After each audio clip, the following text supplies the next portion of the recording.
Ce qui caractérise les puissances du monde multipolaire, c'est quoi? C'est, à mon avis, trois éléments.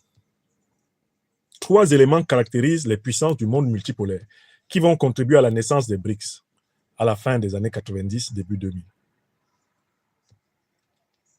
Premier élément, le refus de se soumettre au dictat de l'Occident, qui correspond au dictat colonial, au dictat impérialiste de la puissance américaine et de ses alliés.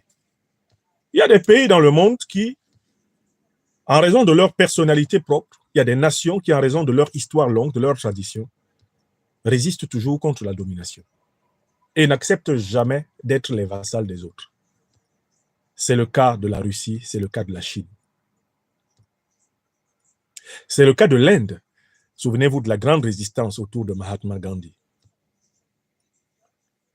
Et au fur et à mesure que les dirigeants de gauche ont émergé au Brésil, notamment en renversant la dictature, qui jusque dans les années 80 devait être affrontée par les footballeurs des Corinthians. Au fur et à mesure que des figures de gauche ont émergé au Brésil, le Brésil, qui a une mémoire anti-esclavagiste, une mémoire de douleur, de souffrance, de domination, le Brésil s'est inscrit dans cette logique. Des pays plus tard comme l'Iran, comme l'Afrique du Sud, par leur histoire, se caractérisent par la possession de cet ADN. Nous ne voulons pas être dominés. Donc, premier élément, le nationalisme de résistance. Première caractéristique des pays qui vont s'agglomérer à l'intérieur des BRICS. Donc, ce sont des pays qui se définissent par définition, par opposition à l'hégémonie occidentale. Deuxième élément qui inspire les BRICS. Puisqu'on ne veut pas se soumettre au dictat de Washington, de la Banque mondiale, au dictat du Fonds monétaire international, sur le plan économique, on va résister à l'hégémonie du dollar, de l'euro et du franc CFA. C'est-à-dire que je suis en train de vous faire une déduction des catégories de la pensée BRICS. Nous ne voulons pas être soumis aux États-Unis, nous ne voulons pas être soumis à l'Europe, à l'Union européenne, nous ne voulons pas être soumis à la France, à la Grande-Bretagne, aux puissances négrières, coloniales, néocoloniales, impérialistes. On ne veut pas leur être soumis. Conséquence, on ne veut pas être soumis à leur monnaie. Donc, on va développer une réflexion sur la résistance des systèmes monétaires. Parce que le contrôle du monde est fait par l'armée américaine. L'armée américaine garantit le dollar américain. Le dollar américain permet aux États-Unis de se nourrir des richesses du monde entier et de financer ainsi leur armement, de financer leur puissance. Donc, à partir du moment où vous vous opposez à la domination militaire des États-Unis, vous êtes déjà en train de vous opposer à leur domination monétaire. Car la puissance du dollar, elle dépend fondamentalement de la puissance des armes américaines et de la puissance de l'industrie américaine, donc de la science et de la technique. Si vous vous opposez à la puissance des armes, il faut que vous vous opposiez à la puissance de l'industrie et de la technique, donc de l'économie et de l'industrie de guerre. Il faut que vous développiez une économie et une industrie de guerre indépendantes. Donc, nationalisme. Deuxième conséquence, par conséquent, souverainisme économique. Troisième conséquence, développement d'une industrie de guerre indépendante de l'Occident. Les BRICS ont compris qu'il faut résister à l'hégémonie occidentale. Les BRICS ont compris qu'il faut avoir un système économique indépendant de l'Occident. Les BRICS ont compris qu'il faut avoir une armature de défense indépendante de l'Occident. Mais il y a un quatrième élément qui fait la personnalité des pays des BRICS. Le quatrième élément, c'est l'acceptation du principe de non-domination mutuelle. Ce sont des pays qui posent comme principe qu'il n'y a pas sur cette planète une puissance qui doit imposer sa volonté à toutes les autres. L'ordre du monde doit être constamment négocié entre toutes les puissances. Le droit international doit être un arrangement, un ajustement perpétuel par le dialogue, la confrontation des points de vue, la comparaison des avantages, et la recherche d'une relation mutuellement profitable entre les nations. Ça, c'est le quatrième principe qui unit les BRICS. Voilà pourquoi dans cette alliance-là, la Russie ne va pas dans les BRICS pour être soumise à la Chine, ni la Chine pour être soumise à la Russie. L'Iran ne va pas dans les BRICS pour être soumis à la Russie ou à la Chine, ni vice-versa. Le Brésil ne va pas dans les BRICS pour faire les 4 volontés de la Russie ou celles de la Chine, ni vice-versa. Ils y vont pour discuter de la meilleure façon de vivre ensemble dans le monde sans s'écraser réciproquement. Et je vois un 5e principe dans le fonctionnement des BRICS, qui est un principe très cher aux Africains, c'est le respect de l'identité culturelle de chaque civilisation. Le respect de l'identité culturelle. Les Russes ne viennent pas dans les BRICS pour devenir des Africains. Les Africains ne vont pas aller dans les BRICS pour devenir des Russes. Les Indiens ne vont pas dans les BRICS pour renoncer à la civilisation indienne. Les Chinois ne vont pas renoncer à la civilisation chinoise parce qu'ils rencontrent des Brésiliens, des Russes, des Africains. Tous ces peuples-là, tout en échangeant sur leurs différences, eh bien, sont jaloux de leur identité propre. Et ils se rassemblent autour du respect mutuel de ces identités, de la reconnaissance mutuelle de ces identités. Bien sûr, tous ces principes ne s'appliquent pas facilement. Dans les faits, tous ces principes ne se traduisent pas nécessairement par une cohérence absolue. Mais, vous les connaissez. Je récapitule. Principe 1. Le principe de résistance à la domination, le nationalisme. Principe 2. L'autonomie économique, se traduisant par l'usage de sa propre monnaie, de sa propre échelle de valeur économique. 3. Principe 3. Le développement d'une industrie et d'un système de sécurité propre, autonome. Principe 4. La pratique de la négociation comme mode d'ajustement des relations internationales. Et principe 5, le respect des identités culturelles. Le respect des civilisations. L'irréductibilité reconnue des civilisations les unes aux autres. Voilà la deuxième école. Qu'est-ce qu'elle a produit dans l'histoire? Les pays qui composent les BRICS sont la plupart des pays qui ont participé à la lutte anticolonialiste. Sont des pays qui ont résisté contre les puissances colonialistes. Vous prenez la Russie. Certains ignorent que pendant 4 ans de sa vie en Afrique, Vladimir Poutine combattait aux côtés des Africains les puissances coloniales occidentales en tant qu'officier soviétique. On a des images de Poutine, notamment dans le monde lusophone africain. On a ces images au Mozambique, en Angola, en Guinée-Bissau, aux côtés des Africains qui se battaient contre ceux qui voulaient que les Africains soient des esclaves chez eux. Donc, l'anticolonialisme et l'anti-impérialisme, même s'il n'est pas parfaitement respecté par tous les pays membres des BRICS, même s'il n'est pas interprété de la même façon, est l'une des conséquences de cette logique du monde multipolaire. La deuxième conséquence, c'est que c'est un espace dans lequel on peut faire des affaires. On peut faire des affaires. Pourquoi? Parce que chacun vient avec son échelle de valeur. Les banques nationales de chaque pays négocient les unes avec les autres sur les valeurs d'échange des marchandises entre les systèmes économiques. Chacun peut y aller comme on va dans un marché, chacun essayant de faire valoir le prix de sa marchandise et négociant le prix des marchandises des autres. Donc, ici, la possibilité d'un marché où la négociation prime sur, littéralement, l'imposition des critères qui caractérisent le système hégémonique occidental. La troisième chose que cela a généré, ce sont des alliances pour résister contre l'hégémonisme occidental. On voit maintenant l'arc d'alliance puissant qui apparaît entre la Russie, l'Iran, la Chine, la Corée du Nord, la Syrie, par exemple, dans le bloc eurasiatique. Ça donne quelque chose de très fort, cet arc.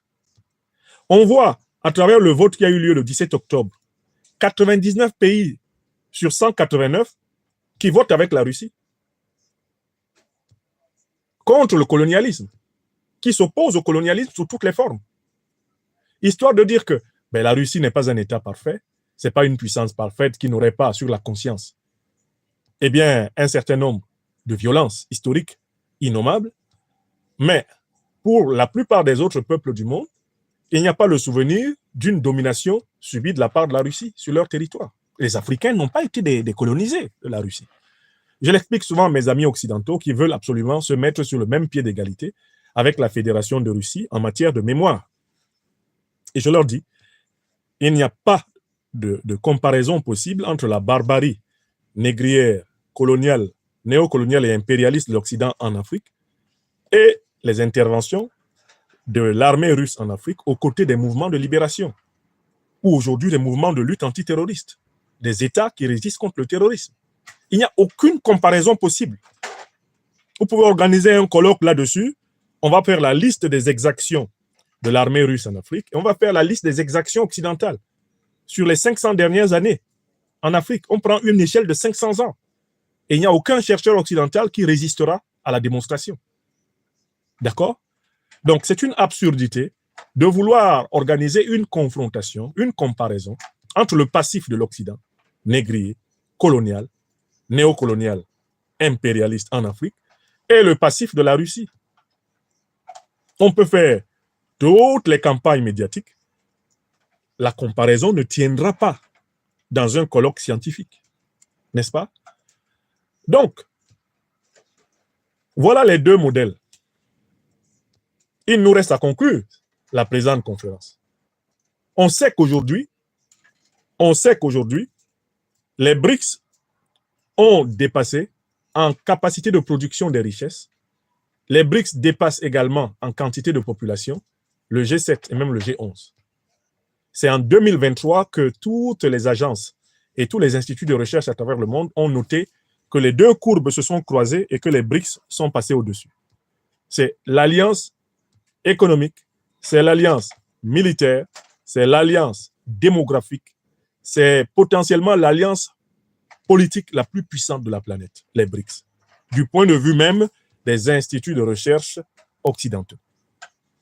J'ai publié plusieurs preuves en ce sens sur ma page Facebook. Je les mettrai sous chacune de ces vidéos. Alors, la question qui se pose est la suivante. Mais quel est l'intérêt de l'Afrique entre ces deux alliances?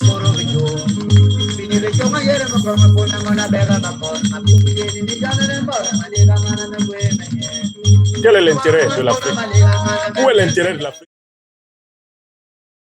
Avoir une seule réponse de l'Afrique à la question que nous avons posée.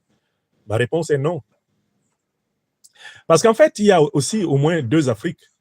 Il y a au moins deux Afriques. Il y a l'Afrique des valets de l'impérialisme occidental, les valets du néocolonialisme, l'Afrique des nègres de maison, l'Afrique des bounties, l'Afrique de ceux qu'on a appelés avec Frantz Fanon les peaux noires, masques blancs. On connaît la réponse de cette Afrique-là à la question entre le modèle unipolaire hégémonique de l'OTAN et du G7, qui se donne le droit de gendarmer toute la planète selon ses principes, et le modèle multipolaire, souple, ouvert, eh bien des BRICS. Lequel est-il préférable pour l'Afrique? Ben, les valets, les vassaux, les despotes africains, les serviteurs des puissances étrangères qui s'improvisent en chef d'État africain répondront qu'il vaut mieux rester dans le monde unipolaire, dans le monde hégémonique, dans le monde dominé par la Banque mondiale et le Fonds monétaire international. Vous comprenez pourquoi ils répondront comme cela, non? Puisque c'est dans ce monde-là qu'eux, ils peuvent être présidents. C'est dans ce monde-là qu'eux, ils peuvent être ministres. C'est dans ce monde-là qu'eux, ils peuvent accumuler des fortunes individuelles irrationnelles. Donc, ils vont donner la réponse de leurs intérêts. Mais est-ce que la réponse de leurs intérêts correspond à une réponse qui, objectivement, satisfait aux critères de la civilisation négro-africaine, qui est une civilisation de quête de la vérité, de la justice et de la solidarité? La réponse, non. Donc, je dis ceci. Ceux qui diront oui, le modèle unipolaire, hégémonique occidental est le meilleur, sont les ennemis de la vérité, de la justice et de la solidarité. Car ce modèle-là est à l'origine de deux guerres mondiales. Il est à l'origine de l'immense traite négrière, de l'extermination des Indiens. Il est à l'origine de la dévastation de la planète. Le modèle hégémonique. Qui préside au G7, au G11, qui préside à l'OTAN, ce modèle-là est un modèle ravageur. Toutes les grandes guerres de la planète en viennent. Ceux qui disent que ce modèle est bon pour l'Afrique sont des ennemis de l'Afrique. Ce sont des renégats africains qui peuvent dire cela. Des gens qui ont renié leur peuple et qui ont renié les valeurs de notre tradition africaine. Mais si on prend les valeurs de la tradition africaine et qu'on examine la comparaison que nous avons faite, la valeur de vérité est que il est beaucoup plus vrai que la politique consiste à partager le plus équitablement possible les droits et les devoirs sur la terre. Par conséquent, un tel partage ne peut pas se faire dans le modèle hégémonique unipolaire occidental. Pour qu'un tel partage se fasse, il faut un modèle multipolaire où les droits de chacun, les droits de chaque peuple sont respectés. Voilà la vérité. L'organisation multipolaire de la planète est beaucoup plus l'expression de la vérité de l'homme que l'organisation unipolaire et hégémonique, unilatérale de l'ordre international. Mieux, dans le monde multipolaire, il est beaucoup plus facile, il est beaucoup plus aisé de rendre justice. Il est beaucoup plus aisé de donner à chacun ce qui lui est dû. Il est beaucoup plus aisé à la négociation d'équilibrer les relations internationales. Donc, le monde multipolaire est beaucoup plus compatible avec la valeur de la recherche de la justice, qui est un élément essentiel de la civilisation africaine. Enfin, mais dans le monde multipolaire, il y a de la place pour se compenser mutuellement, c'est-à-dire être solidaires les uns des autres. Puisqu'on apprend à vivre ensemble et que nul ne veut imposer ses valeurs sociétales aux autres, sa conception du mariage, sa conception de l'homme et de la femme, personne ne veut l'imposer aux autres dans ce monde-là. Ça veut dire qu'en fait, d'une certaine façon, on apprend à vivre en acceptant les différences non exclusives les uns des autres. Voilà pourquoi le monde multipolaire reflète intimement les valeurs de la civilisation négro-africaine. Je dirais même que ce monde a sûrement été inspiré par les valeurs traditionnelles de la plus ancienne civilisation humaine, qui se trouve être la civilisation négro-africaine. Donc, pour moi, la conclusion est évidente. Le meilleur ordre international, c'est l'ordre multipolaire. Cet ordre multipolaire correspond mieux aux valeurs de la civilisation négro-africaine que l'ordre unipolaire hégémonique de l'Occident. Voilà pourquoi les pays africains doivent s'empresser de rejoindre les BRICS et de travailler à les améliorer.